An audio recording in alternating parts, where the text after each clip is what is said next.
السلام علیکم ورحمۃ اللہ وبرکاتہ نحمده ونصلی علی رسولہ الکریم اما بعد۔ آج کا سبق سن لیجئے۔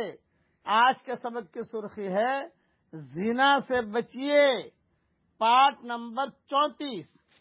بہرحال اس تفصیل سے معلوم ہوا کہ اگر اول مرحلہ میں نظر ہٹا لی جائے تو بات وہی ختم ہو جاتی ہے، لیکن اگر اس وقت نفس پر قابو نہ رکھا تو آگے قابو پانا نہایت مشکل ہوتا ہے۔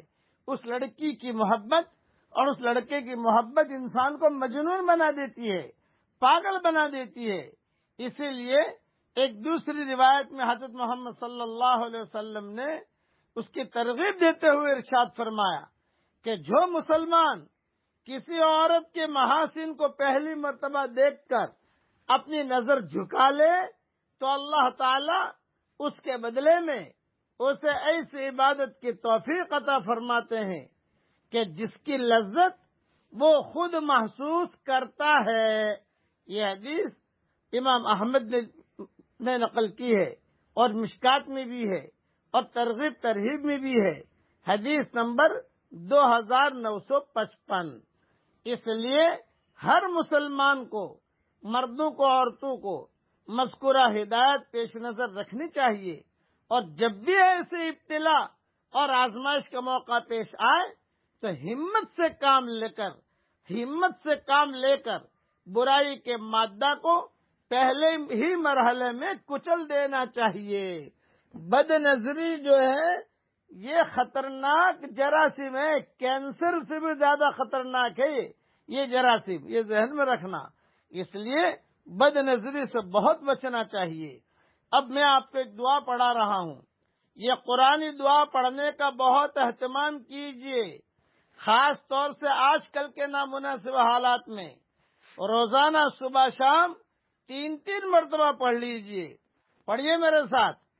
ربنا لا تجعلنا فتنة للقوم الظالمین ونجنا برحمتک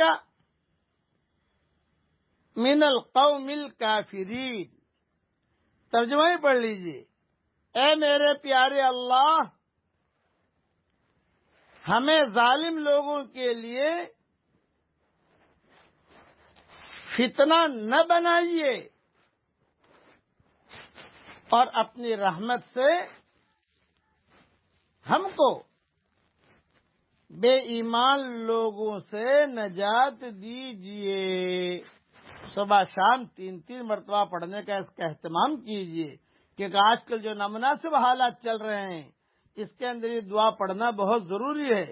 یہ قرآنی دعا ہے، سورہ یونس میں یہ دعا موجود ہے، آیت نمبر 85، آیت نمبر 86۔ اللہ تعالی یہ دعا پوری امت کے لیے قبول فرمائے، آمین۔